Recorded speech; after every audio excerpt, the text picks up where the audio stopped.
얼마 전에 떡볶이를 먹었는데 네. 카드가 안 받으시는 거예요. 현금 보내드릴게요 해서 계좌번호를 딱 주시더라고요. 예금주명이 달랐는데 제가 모르고 그냥 송금 눌러버린 거예요. 이 7,000원 나갔지? 그쵸. 김경희 씨, 네? 7,000원 돌려주십시오. 김경희 씨, 제가 7,000원 보내드렸잖아요. 야, 이거 뭐 하나 했네. 당신은 아무 한 일 없이 제 7,000원 먹으셨잖아요. 돌려주십시오. 그분이 자, 금요일이 되면 또 우리 주머니 사정도 좀 챙겨봐야 됩니다. 네, 물론 동접자가 훅훅 떨어질 거라 예상은 좀 됩니다만 그래도 우리 주머니 사정 놓칠 수는 없죠. 김현우 소장과 함께 네. 대파값, 사과값 잡아보겠습니다. 어서 오십시오. 네. 안녕하세요. 김현우입니다. 네. 아니 다 먹고 살자고 하는 일이고 우리가 뭐 일하는 게 돈 벌자고 하는 건데 이렇게 경제에 관심이 없으시면 되나요? 관심이 있다니까요? 일침. 관심이 있어요. 관심 있는데 아, 동접자가 관심- 뚝뚝 떨어질 거라고 막 관심은 있는데 네. 그 경제는 또 다른 데서 많이 보시는 것 같더라고요. 아직 안 여기서 보시지, 떨어졌어요. 동접자 아직 제발. 네. 유지되고 여러분, 있습니다. 힘을 자. 보여주세요. 아까 막 네. 뭐 홍콩 달러로 저기 하시는 분들 아, 슈퍼챗이 네. 홍콩 달러로 들어왔더라고요. 홍콩 달러로 그 50. 예. 살짝 놀랬던 게 맨 처음에 이제 50달러가 들어왔길래 50달러면 얼마야? 이런 속물 65,000원 이렇게 계산했는데 홍콩 달러는 저 얼마쯤 하죠? 한 글쎄요. 800원쯤 하나요? 예, 그게 그래서- 중요합니까? 중요하지 않죠. 중요하긴 한데. 자, 그래서 대파값 어떻게 할 겁니까? 자, 대파값 잡아야죠. 네. 잡아야 되는데 이제 단순히 대파가 뭐 우리가 먹고 있는 농수산물 중에 뭐가 한번 특정 비싸다, 사과가 비싸다, 대파가 비싸다 요런 문제가 아니라 전체적으로 봤을 때 생산자 물가 자체가 많이 오르고 있습니다. 네. 그러니까 생산자 물가가 오르면 소비자 물가가 당연히 영향을 미치게 되는데 예. 얘가 좀 끈적하게 따라붙어요. 네. 그래서 우리나라 금리가 이제 하반기쯤에는 인하되지 않을까. 네. 미국은 한 6월쯤, 우리나라는 그럼 한 8월, 9월 요쯤 되면 내려가지 않을까 생각을 하고 있는데 지금 이렇게 생산자 물가가 들썩거리면 그때 네. 가서도 어려울 수 있다. 그러니까 이걸 어떻게든 잡아야 된다라는 그런 얘기가 나오고 있는 거죠. 잡아야 되는 대파는 거고. 왜 이렇게 비싼 거예요? 대파 사과. 쌉니다. 예? 싸요. 대파가 싸요? 쌉니다. 800 얼마였죠? 875원? 875원밖에 안 합니다. 정치 다 알았다 이제. 그렇죠. 네, 대파가 원대점에 가면 네, 근데 양재 사실 하나로마트에서는 875원이었죠. 네, 예. 800 하나원. 네. 그 실제 뭐 팩트를 짚어드리자면 맞아요. 양재 하나로마트 또는 그 하나로마트 다른 지점도 같은 가격은 아니지만 굉장히 싼 가격을 보이고 있는데 이게 전체가 떨어진 건 아니죠. 네. 보니까 신선식품 전체를 봐야죠. 뭐 아, 과일, 야채 전부 다. 그렇죠. 네. 근데 이제 대파라든가 뭐 배추라든가 이렇게 그 보관이나 유통 이런 것들 오래 할 수 없는 것들은 이 당장 가격 영향을 많이 받습니다. 뭐 어떤 그렇겠죠. 정부 예. 지원금이라든가 이런 게 들어가면 예. 훅 떨어지고 어차피 짧게 나오고 그 다음에는 뭐 생산량이 많아지면 또 늘어나는 거니까. 근데 반면에 이제 뭐 사과라든가 이런 부분들, 그 다음에 특히 기후의 영향을 많이 받아서 앞으로도 이게 일시적인 게 아니라 네. 작년에 한번 무슨 큰 태풍이 와서 예. 과실이 비쌉니다. 이게 아니라 저번에도 한번 말씀드렸지만 지금 이제 우리나라 기후 자체가 갑자기 4월에 한파, 뭐 얼마 전에 눈도 뭐 폭설이 네네. 내렸잖아요. 맞아요. 이러면 작황이 좋을 수가 없습니다. 뭐 사과 같은 그러고 이제 재배 면적도 점점 줄어들고 있고. 농가 고령화 때문에 그럼 이제 이 장기적인 문제로 접근해 가지고 해결을 해야 되는데 사실 뭐 정부가 그럼 해야 될 일이 뭐냐 할 수 있는 게 이런 거밖에 없기는 해요. 네. 걱정스러운 건 뭐냐 대파 가격 많이 떨어졌습니다. 일주일 전에 비하니까 뭐 한 달 전에 비해서 11% 하락했고 네. 일주일 전에 비해서는 26%나 떨어졌어요. 아, 진짜요? 효과는 있다는 거죠. 그러니까 대파를 사실 분들 같은 경우에는 이렇게 어느 정도 주머니 왜요? 아닙니다. 왜? 예. 아니 말씀하세요. 오늘 예. 헤어스타일 어디 샵 다녀오셨나요? 아니요. 지금 보니까 아 똑같 JTBC에서 했습니다. 아니 여기에 저 예, 예. 분장실이 있어요. 있어요? 예. 아 지금 어디서 지금 저 플러팅이에요? 갑자기 대파 얘기하세요. 갑자기 웃으시면서 진짜 뭐 하시는 겁니까? 아, 죄송합니다. 부장님. 제가 약간 ADHD가 있나 봐요. 그건 있죠. 그건 맞죠. 예. 집중력이. 흐드흐드. 아무튼 문제는 네. 이런 것들뿐만 아니라 앞으로 장기적인 문제를 해결해야 될 건데 그러면 내년이나 내후년에 이런 일이 벌어졌을 때 또 이렇게 뭐 어떤 정부에서 지원금 혹은 뭐 할인, 이 소비자 할인 이런 것들을 내놓을 것이냐. 네. 네. 우리가 근본적으로 생각을 해봐야 될 게 코로나 때 경기가 굉장히 안 좋아져서 정부에서 했던 게 뭐죠? 기억나시나요? 돈을 좀 풀었죠. 네. 돈을 푸니까 어떤 네. 문제가 생기냐? 물가 물가가 올라가죠. 끌어갑니다. 예. 네. 사실 이거 물가를 잡기 위해서 하는 대책은 아닌 거예요. 그러니까 당장의 소비자 부담을 줄이는 대책은 맞는데 이게 조금 더 시간이 지나가게 되면 네. 오히려 물가 상승을 자극시킬 수 있습니다. 지금 이렇게 돈 풀어서 그 대파값 잡는 그 자체가 요거 하나만으로는 안 그렇겠지만 이런 네. 식의 땜질 처방은 이게 뭐 이번 정부가 잘못했다가 아니라 네. 늘 이래 왔으니까. 네, 네. 그러니까 지금 정부가 하는 조치를 조금 디테일하게 설명을 드리면 네. 뭐 예를 들어서 뭐 대파든 뭐 사과든 배든 이런 신선식품 가격이 계속 오르니까 네. 대체 과일 같은 거 그러니까 음. 우리가 수입해서 먹을 수 있는 과일 같은 거 관세 같은 거를 좀 깎아주는 거예요. 음. 그럼 이제 그런 것들은 가격이 조금 안정이 되니까 그럼 그 대체 과일 사 먹어라. 그럼 물가 부담이 좀 줄어들 거 아니냐 이런 식의 조치를 지금 그렇죠. 하고 하고 있는 있습니다. 거죠. 사과 대체는 뭐예요? 사과 대체 뭘까요? 오렌지. 오렌지가 사과 대체야? 뭐 안 돼, 안 돼, 나고, 나는. 예. 제사상에 사과 올려야 되는데. 아, 오렌지는 안 돼. 오렌지를 다른 올리면- 아, 거죠. 이게 다른 거. 대체품이라고 하면 좀 이렇게 비슷한 거. 사과는 껍질째 먹을 수 있잖아요. 네. 오렌지는 전혀 그냥 그러니까 체리, 키위 레몬. 이런 수입산 아, 과일에 사이즈 너무 관세를 차이 깎아준다. 나는데. 지금 정부 대책이 이런 아, 겁니다. 안 돼, 안 돼. 예. 그러니까 그런 건 있어요. 나는 밥 먹고 나서 죽어도 후식으로 과일 한 조각은 먹어야 돼. 네. 라고 하시는 분들이나 아니면 식당 하시면서 이게 뭐 세트에 후식까지 포함되어 있는 건 사과가 부담스러우면 네. 다른 거. 아 요즘에 오렌지 맛있던데 할 수는 있겠어요. 그렇게 사과가 해서 대체제가 좀 많이 없네. 없습니다. 생각해보니까 과일 중에. 결국은 사과 같은 경우에는 결국 공급을 늘려야 돼요. 그러면 네. 공급을 늘리려면 뭐 많이 농사를 짓게 하거나 수입을 좀 수입을 할 수밖에 해오거나. 없는데 우리나라 과수 중에 가장 많은 비중을 차지하는 게 사과거든요. 예. 네. 그러니까 사과 수입을 우리나라에서 판매되는 모든 사과는 국산입니다. 그러니까 아, 다른 나라에서 온 사과는 하나도 없어요. 없어요. 청송사과, 네. 아, 뭐 이게 있지? 검역 단계가 예. 뭐 8단계 이런 게 아, 정해져 그래요? 있는데 그 어떤 것도 이 관문을 넘지 못 막는 거죠. 어. 농가 보호를 위해서 쌀 수입과 비슷한 느낌이에요. 예전에 시장 가면 그 아오리 사과 뭐 이렇게 있었는데 그것도 이제 품종인 거지. 그게 어. 예, 일본에서 온 건 아닌 아, 거죠. 그렇죠. 예. 네, 하이. 그러니까 어쨌든 이런 네. 것들을 대체하는 것들을 뭐 관세 깎아주면서 투입된 돈이 거의 뭐 1,500억 1,500억. 원 어. 투입했다고 하는데 이거는 뭐 장기적으로 봤을 때는 대안은 아니다. 대안은 아니죠. 그러면 이제 사과 농가 보호도 좋지만 여러 가지 다각도로 판단을 해봐야 돼요. 그럼 네. 농가를 다시 재배 면적을 늘릴 수 있게 뭐 청년 농업인들이 뛰어들게 하는 대책을 중장기적으로 세운다거나 아니면 네. 그때까지 일시적으로 사과 수입을 늘린다거나 하지 않는 이상은 사과 가격이 떨어질 리 없다. 사과 없으면 오렌지 먹으면 되죠라는 건 되게 굉장히 속편한 소리인 거죠. 네. 사실 보면 이게 뭐 내년에도 겪을 일인데 근데 혹시 이게 유통 과정 중에 유통 마진이 되게 많습니까 사과가? 뭐 그런 얘기가 댓글에 좀 어떤 있어서. 것이든지 유통 마진이 있습니다. 그런데 네. 우리가 이게 그러면 그렇게 좋으면 다 유통업자 하지. 어. 네. 유통 마진을 그렇게 많이 남겨 먹는다라는 걸 우리가 알고 있고 그게 맞다면 우리 모두 다 유통업자 하면 다 떼부자 되는 겁니다. 근데 이게 보니까 우리가 그 고등학교 시간에 네. 그 허생전을 배워서 그런 것 같아요. 왜? 그 허생전 보면 다 사들였다가 한꺼번에 사들였다가 이렇게 풀고 막 저 독점해갖고 전매했다가, 매점 그걸로 배석하고. 엄청 돈 벌었잖아요. 네. 그 생각들을 유통하면 그냥 그 생각들을 많이 하시는 것 같더라고요. 거기에 이제 유통에 대한 안 좋은 선입견이 예. 박혀 있어서. 근데 이게 가격이 비쌀 때는 유통업자가 많이 벌지만 네. 그럼 가격이 안 좋을 때는 어떻게 해요? 보통 이제 이런 거는 계약 재배를 하잖아요. 네. 요 면적에서 나오는 사과는 무조건 킬로그램당 내가 1,000원에 사드리겠습니다. 뭐 배추는 요만큼당 얼마 사드리겠습니다라고 하는 밭대기라고 하는 소위 그런 작업을 거치는데 가격이 폭락하거나 할 때는 그 리스크는 고스란히 유통업자가 져야 돼요. 예. 그렇게 손해를 볼 때는 야 유통업자들 이제 어떻게 먹고 사나라는 걱정은 걱정은 안 안 하지. 해주잖아요. 안 하죠, 우리가. 안 하죠. 네. 그러면 유통업자가 그렇게 폭리를 취하는 것이면 진짜로 네. 그렇다면 다들 유통업자 하죠. 네. 근데 그렇게 이익을 취할 때도 있고 안 좋을 때도 있는 게 네. 장사이고 또 유통이라서 네. 그러니까 거기에서 이제 유통 마진을 깎는 구조를 가져가겠다라고 하는 건 그렇게 제일 좋은 건 뭐 시골 가서 직접 사과 따먹는 거죠. 아주 말 편하게 하신다. 네, 아 그게 요새 답이 안 된다는 심는데요. 네? 심는다고. 아, 사과나무를? 아, 그러니까 사과를 심진 못하지만 네. 뭐 이렇게 거의 먹을 심는- 수 있는 거 아, 너무 상추 비싸니까 뭐 상추, 토마토 이런 뭐 거? 바질 네, 이런 거. 아 바질이요? 네. 바질은 집에서 바질 키우기 따먹으면 오. 좋습니다. 아, 그래요? 예예예. 야, 잘 확실히 자라가지고. 좀 사는 분들은 다르네. 예. 우리는 뭐 잘해봐야 뭐 상추, 뭐 아, 도마도, 내가 지금 정영진한테 쑥갓, 사는 분들이라는 말을 쑥갓 들은 뭐 거야. 이런 건데, 야 바질 네. 또 네. 뭐, 예 그런 거. 그런 건 이제 누구 시켜서 그렇죠. 키우는 건데 그죠? 정말 집에 정원 없죠. 사가 있으신 분 예, 뭐 한 10명 있습니다. 예. 자, 그래서 하여튼 네. 그래서 이게 이제 장기적인 유통만의 문제는 아니다. 아니죠. 이거는. 네. 뭐그 근본적으로 기후 자꾸 변하고 있고 재배 면적 줄어들고 있고 그럼 그걸 어떻게 공급량을 늘릴 것이냐를 고민해서 우리나라 과수 농가를 살릴 것이냐 쪽으로 네. 가든가 아니면 일부 수입을 할 것이냐. 사실 경쟁이자 먹어보면 해외사가 맛 없을 수도 있고요. 아. 딸기 같은 게 특히나 좀 이거는 개방을 해도 해외 딸기는 절대 안 먹을.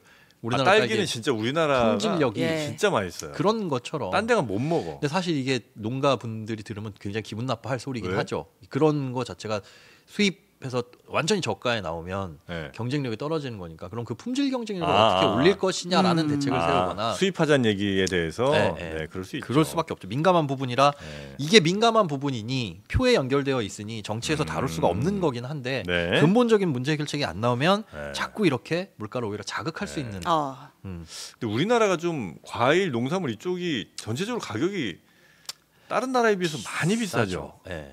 많이 비싸. 왜 그래요? 과일이 그게 아, 비싼지 모르셨구나. 아니, 그러니까 우리 왜 신혜영 그러냐고. 기자는. 아는데 왜 그러냐고. 아, 왜 그게 안 그러냐고. 비싸다고 생각하시는 아니 거구나. 비싸요. 대파 한 달에 한 2만 원씩 해도 비싸서 못 괜찮구나. 먹어요. 못 먹는데 왜 네. 그러냐고. 이게 반일 과수일을 해보시면 네. 인건비 사람이 해야 됩니다. 예, 네. 인건비가 그러니까 높아서. 대량으로 기계화가 전혀 안 돼 있어요. 우리나라는 농사, 논농사만 짓는 이유가 뭐냐? 워낙 그게 발달돼 있고 아무리 어르신들도 장비를 갖추고 하더라도 다 해결이 돼요. 그런데 밭작물들은 다 사람 써야 됩니다. 예. 기계화된 게 거의 없어요. 네네네. 그러다 보니까 인건비가 뭐 많이 차지하죠. 네. 그러니까 이거는 구조적으로 낮출 수가 없습니다. 네.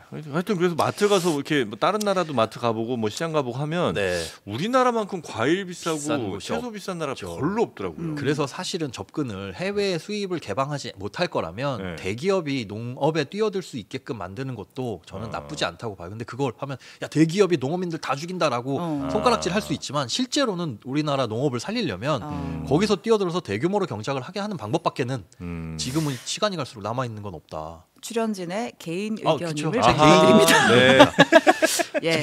아, 좋았습니다. 네. 어우 소름 끼쳐. 내가 무슨 소리를 한 거야 지금? 네. 빨리 두 번째 주제로 예. 갈까요? 자 네. 잘못 보낸 돈을 지켜라입니다. 잘못 아. 보낸 돈을 어떻게 지켜요? 돈 잘못 송금해 보신 적 있으신가요? 아, 있어요. 예. 저 있어요? 있어요. 어디에? 다른 사람에게 아니면 잘못된 금액을. 계좌번호를 잘못 입력해서. 아, 그죠. 예, 예, 예. 저도 은행에서 전화하면 이렇게 여차여차해서 돌려주던. 그래요? 저는 되게 소액이었어요. 옛날 일이긴 한데. 얼마 정도? 뭐 한 10만 원이었나 10만 원 정도. 그런 이거 적이었는데. 저기 부익 뭐 부조금 뭐 이런 거였나 보다. 저는 이제 그 네. 얼마 전에 떡볶이를 먹었는데 네. 카드가 안 받으시는 거예요. 그래갖고 그럼 현금으로 왜냐면 지갑에 현금이 없어서 현금 보내드릴게요 해서 계좌번호를 딱 주시더라고요. 거기다 이제 계좌 이렇게 해서 7,000원 보냈는데 그 계좌 사실 제가 이제 좀 잘 살펴봤어야 되는데 그렇죠. 예금주 명이 달랐는데 제가 모르고 그냥 송금 눌러버린 거예요. 아. 이 7,000원 나갔지? 그렇죠. 근데 그분은 뭐 못 안 받았지. 들어왔으니 못 받았다.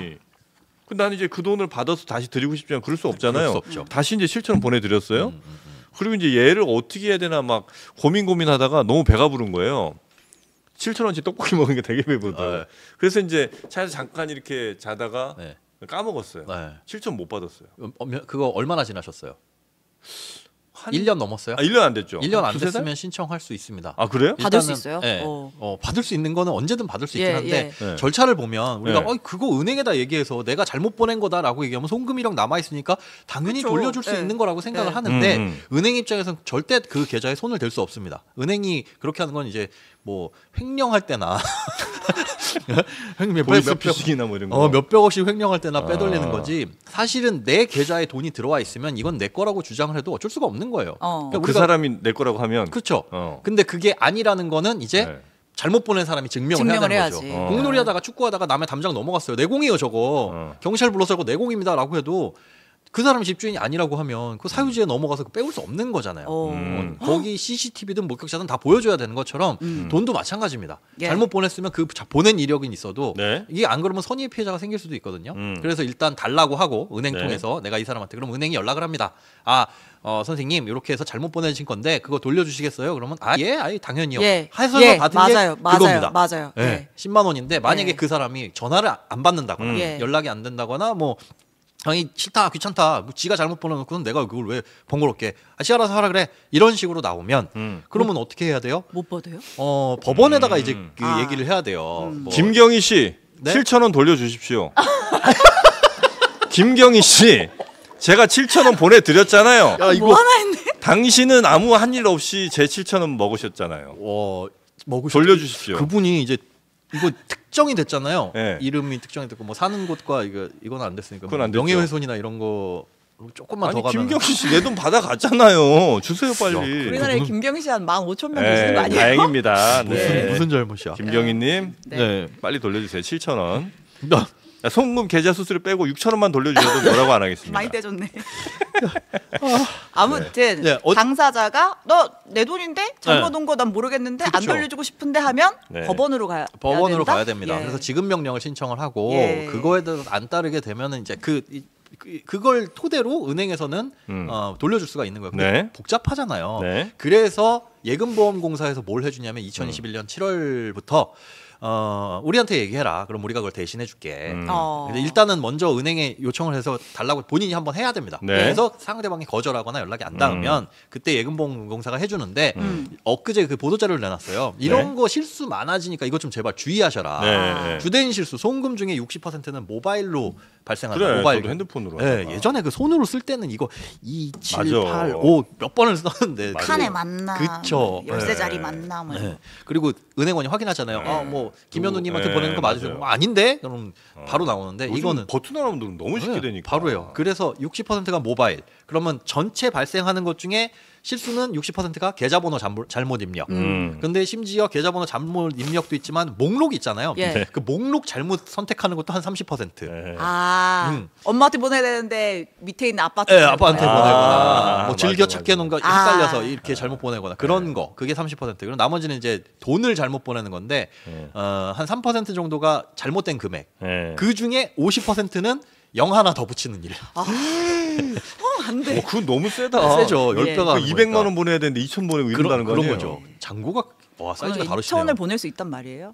아, 또 내가 실수했나? 김경희 씨는 빨리 저한테 돈 보내주시고 7,000원 에이. 보내주세요. 그래서 어쨌든 뭐 예금보험공사에서 이제 주의하라고 내놓은 게 네. 즐겨찾기 자주 쓰는 건 즐겨찾기에 등록을 하고 그 목록도 실수하는 경우가 있으니 그렇죠. 주기적으로 이런 것도 정리 좀 하셔라. 아. 그리고 내가 숫자로 5만 원, 04개 이렇게 입력하는 것보단 만 원, 5만 원, 10만 원, 100만 원 이거 버튼이 있잖아요. 그렇게 위에 해라? 이제 미리 완성돼 그런 걸로 해라. 그러니까 결국 니네들이 조심해라라는 겁니다. 니네가 알아서 해라. 네. 근데 저는 이제 여기에서 이제 말하고 싶은 포인트가 뭐냐면 예금보험공사가 그런 게으르거나 그 일을 하기 싫어서 업무 로드가 걸려서가 아니라 네. 예금보험공사가 뭐 용 빼는 재주는 없다는 거예요. 그러니까 아까 그 일을 대신해 줄 뿐이지 네. 우리가 절대 실수해서는 안 될 게 그냥 일반적인 사람한테 보낸 거는 그렇게 처리가 됩니다. 그런데 그 사람이 사망했거나 네. 아니면 보낸 계좌가 하필이면 폐업하는 혹은 휴업한 법인의 계좌거나 뭐 이런 계좌로 보내면은 예금보험공사에서도 저희 이거 못 해요예요. 그렇죠. 네, 왜냐하면 예금보험공사가 할 수 있는 건 이 사람한테 연락을 해야 되는데 죽은 사람 어떻게 연락을 해? 근데 죽었는데 왜 계좌가 있어요? 계좌를 폐쇄 안 한 거죠. 그럼 그 돈은 누구 돈이에요? 죽은 사람 돈? 아니죠. 그 계좌 상속인들이 가져가거나 뭐야 아버지 통장에 50만 원이 있었네? 이러고 가져가면 이제 누굴 상대로 그 지급명령 신청을 해야 되면 자녀를 또 찾아가지고 소송 걸고 되게 복잡해요. 그거 조심해야 되고 그다음에 또 하나 그 하시면 정도면 안 될 그냥 게 그건 부의금 쳐야 되는 거 아닌가? 그렇게 가야죠. 네. 근데 폐업한 법인 통장은 네. 법적으로도 거의 돌려받을 가능성이 없습니다. 이거는 근데 우리가 잘못 보낼 때 예를 들면은 아무것도 애초에. 모르고 잘못 보내는 건데 네. 김경희 씨가 폐업한 법인 계좌를 갖고 있는지 우리가 모르고 김경희 모르죠. 씨한테 보내는 거잖아요. 그러니까 실수하면 안 되는 건데 하필 재수 없게 그렇게 되면 예금보험공사 얘기해도 못 돌려받을 수 있으니 예금보험공사가 뭐 예전에 보도자료 기사 이런 거 보면 마치 소액 5천만 원 이하 뭐 이런 정도는 예금보험공사에 얘기하면 다 돌려줍니다처럼 써놨어요. 근데 절대 아니라는 거. 그리고 특히 조심하셔야 될 게 네. 휴대폰 번호로 보내는 거 있죠. 예. 우리가 뭐 토스나 이런 데 네, 보면 네, 네. 그냥 뭐 내 연락처에서 보내는 예. 거 이거는 아예 못 합니다. 그러니까 예금보험공사에서도 그 사람이 누군지를 알아야 되는데 이 사람들이 개인정보 조회를 하고 이럴 수는 없어요. 번호로. 그러니까 네네네. 이거는 못 받으니까 그렇게 간편 결제할 때는 특히나 조심하셔야 된다. 안 그러면 굉장히 네네네. 번거로운 일에 빠질 수 있다는 겁니다. 알겠습니다. 네. 잘못송금 아, 조심하시고 네. 김경희 씨 아니 신혜영 기자 김경희로 개명하라고 지금. 왜요? 네? 아니 우리 저 댓글이 그렇게 또 그럼 달리네요. 7,000원이라도. 자 7,000원 드리고. 예. 자 빨리 하나만 더 갈까요? 빠르게 하나 하겠습니다. 자, 뭐요? 이제 정부에서 우리나라 그 주식시장이 네. 디스카운트돼 있다. 코리아 디스카운트. 예. 제대로 평가를 못 받고 있으니까 기업들 너희들 가치 좀 올려라. 왜 해외에 비해서 우리나라 국내 주가가 이렇게 저평가돼 비싼, 있냐? 네, 저평가돼 있냐? 예. 제대로 된 가치를 못 평가받냐? 네. 이유가 여러 가지 있을 텐데 네. 그 중에 니네 국내 주식을 갖고 있어봐야 한국 주식을 갖고 있어봐야 주주들한테 득이 될 게 별로 없다. 네. 상대 다른 나라에 비해서. 네. 왜냐 배당도 잘 안 해주고 주식의 기본은 뭡니까? 동업이잖아요. 동업을 동업을 하면 동업의 그 기업에서 나온 이익을 나눠 먹어야지. 뭐 사상 최대 실적 발표, 이야 그러면 뭐 주가는 올라가는데 그 주식 갖고 있어봐야 연말에 배당 안 해줘. 그러니까 이렇게 배당이 낮으니까 배당을 좀 늘리는 기업들한테 네. 그런 기업이 기업의 가치를 올리는 기업이라고 생각을 하고 네. 이런 기업들한테 혜택을 줄게. 어떻게? 그리고 이런 기업에 투자하는 투자자들한테도 혜택을 줄게. 네. 그럼 뭐 정부가 기업에 혜택을 줄 수 있는 게 뭐가 있겠습니까? 세금. 그렇죠. 그거밖에 네. 더 있어요. 법인세 깎아주는 네, 거. 뭐 누가 이제 높은 사람이 가서 뭐 악수 한번 해주고 뭐 떡볶이 사주고 이런 건 혜택은 아니죠. 귀찮기만 하고. 네. 조언은 없습니다. 그러고 보니까 떡볶이는 참 정치인들이 좋아하시는 것 같아요, 그죠? 네. 항상 떡볶이를 드셔. 네. 왜냐하면 그 항상 선거철에 하는 행보, 민생 네. 행보가 시장 가는 거고 네. 시장 가면은 마땅히 먹을 떡볶이집은 게 늘 떡볶이인가? 있으니까. 네. 아. 요즘은 서민들 그렇죠. 생각하면은 떡볶이 뭐 그런 건데 네. 아무튼 떡볶이도 요새 5,000원이에요. 그러니까요. 아유, 무슨 얘기 했었죠? 혜택을 늘려주겠다라는 네. 건데 핵심은 그겁니다. 지난번보다 기존보다 배당을 늘려야 돼요. 네. 그러니까 아. 이미 배당 확대 정책을 펴와서 주주환원 우리는 이렇게 열심히 하겠습니다라고 하는 뭐 기업들이 몇몇 있었어요. 예. 그런 기업들은 이제 더 이상 뭐 낼 게 없는 거죠. 그러니까 공부 열심히 잘하고 전교 1등 쭉 하던 애한테는 혜택이 없고 저 바닥에 탱자탱자 놀고 있다가 아. 너 조금 공부 더 하면은 이거 줄게. 그래. 그러면 얘는 좀 억울하죠. 그게 그렇게 볼 수 있구나. 그 약간 또 그런 것도 있는 게 그 개인들도 왜 뭐 소비 많이 하면 신용카드 사용액 중에 일부를 또 더 그치. 맞아요. 환급해 준다고 하잖아요. 네. 근데 그것도 작년보다 얼마 더 썼냐에 따라 맞아, 그걸 맞아, 해주잖아. 맞아. 그러니까 작년에 많이 썼던 친구들은 이번에 웬만큼 써도 그게 안 안 돼요. 그러면 무슨 생각 들어요? 이럴 줄 알았으면 더 쓸 걸? 아니 작년에 들쓸 덜 걸. 들쓸 걸. 아, 예. 덜 쓸 걸. 작년에 배당 덜 할 걸. 네, 배당 덜 할 걸. 그럼 결국은 이런 대책들이 어떻게 되냐면 네. 그래 주주환원 정책을 얘기하는 거는 언제든 정부에서 얘기할 수 있을 법한 얘기야. 음. 필요 없을 땐 배당 줄여놓자. 왜 굳이 우리가 배당을 해? 안 한다고 해서 손해 볼 건 없거든요. 그렇지. 없어요. 그러면 이런 정책들 자체가 오히려 치열업하는 게 아니라 줄일 수 있는 아예 그러네. 그냥 성향을 축소할 수 있는 이런 부작용도 있고 네. 그 다음에 이제 기업들한테 주는 혜택이 세금 깎아주는 거라고 말씀을 드렸잖아요. 그럼 예. 과연 그 세금 깎아주는 게 기업들한테 굉장히 큰 매력이 되느냐? 저는 아닐 거라고 봐요. 기업들이 왜 배당을 안 할까요? 배당을 안 하는 네. 이유? 안 해도 괜찮으니까? 안 해도 괜찮으니까. 그런데 하는 게 안 좋으니까. 왜 하는 게 안 좋죠? 어차피 회사에서 이익 잉여금 뭐 그걸로 어디 투자할 것도 아닌데 대부분 보면 재벌 오너 이런 기업에서는 배당을 받아요. 대주주 분이 자 회장님이 받았어요. 세금 내지 또. 네, 10억 정도 배당 받았다. 그러니까 주주들한테 한 주당 얼마 하면 이분은 주식을 많이 갖고 있으니까 네. 누구는 뭐 10주 갖고 있었는데 10,000원 받았다. 근데 이분은 뭐 몇 억씩 몇십억씩 예, 받을 수 있잖아요. 자, 10억을 받았어요. 그럼 이분은 이미 소득세율 구간이 높기 때문에 절반 49.5%는 세금입니다. 그러니까 5억은 세금을 내야 돼요. 근데 그래. 많이 버니까 세금 그렇게 낼 수 있어 하더라도 그 5억을 갖고 있다가 상속이 되면 상속세 또 내야 되죠. 네. 그럼 상속세 또 절반 날아갑니다. 10억이 반에 반토막 나는 2억 5천이 되는 마술이 벌어져요.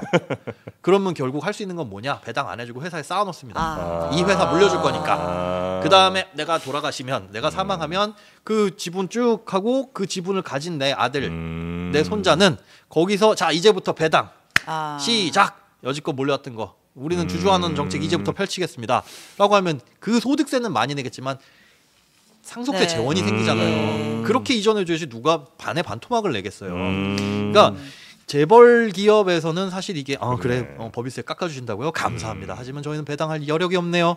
회장님이 건강하셔서 깎아줄 수 있는 이게 현실적인 문제라는 거죠. 네. 이건 좀 중요한 얘기네. 진짜. 중요한 그러네요. 얘기예요. 그러니까 네, 이 네. 코리아 디스카운트가 네. 근본적으로 이런 배당 확대책으로 될 것이냐. 물론 배당을 확대해주는 그 정책 자체는 좋지만 그 이면에 있는 예. 것들을 요걸 어떻게 정책을 설계하느냐에 따라서 네. 아무런 적이 없을 수도 있다는 거. 네. 물론 이제 세부적인 내용은 5월달에 발표하겠다고 하는데 네. 그때 또 어떻게 될지. 그리고 또 세금을 깎아주다 보니까 법인세 깎아주고 개인 소득세 깎아주면 지금 세수 부족하다고 난리인데 그렇죠. 이거를 양쪽으로 깎아주는 게 괜찮을까? 가능한 일인가? 네. 지금 싶습니다. 떡국님이 김현우 언제까지 하냐고 그러는데 지금 어, 끝입니다. 예. 지금. 네, 지금 이제 언제까지 하냐? 예, 떡국님. 지금 끝입니다. 아, 네. 유익했습니다. 예, 매우 유쾌했습니다, 예. 진짜. 예. 대기업 옹호자는 아닙니다. 제가 뭐 한다고 대기업 옹호? 예, 우리 예. 김현우 소장님. 연구소가 무슨 연구소였죠? 행복자산관리. 행복자산관리연구소. 예. 네, 김현우 소장님입니다. 네. 오늘도 고생 많으셨고 네. 주말에 또 계획 있으시죠? 주말에요? 일해야죠. 주말에도 일하시고. 네. 행복해지기 위해서. 예, 쉬는 날이 거의 없죠. 없습니다. 아예 없습니다. 아예 없습니다. 어제도 집에 3시에 들어갔습니다. 새벽 3시에 네. 일하느라고. 네. 뭐 언제 행복해져요? 전 지금 행복해요. 아, 일하면서. 네, 매일매일 아. 행복합니다. 집 밖에 있으면 일단 행복하군요. 거의 그런 듯. 아, 좋은 듯. 늘 행복합니다. 예. 네. 자, 김현우 소장님 고생 많으셨고요. 저희는 잠시 후 이어서 격전지 또 전화 인터뷰가 있지 않습니까? 예. 네, 저희가 요 전화 인터뷰는 어제 미리 좀 해놓은 거긴 한데 그거 계속해서 좀 이어가도록 하겠습니다. 우리 김현우 소장님 고생 많으셨고 네. 신영 기자님도 고맙습니다.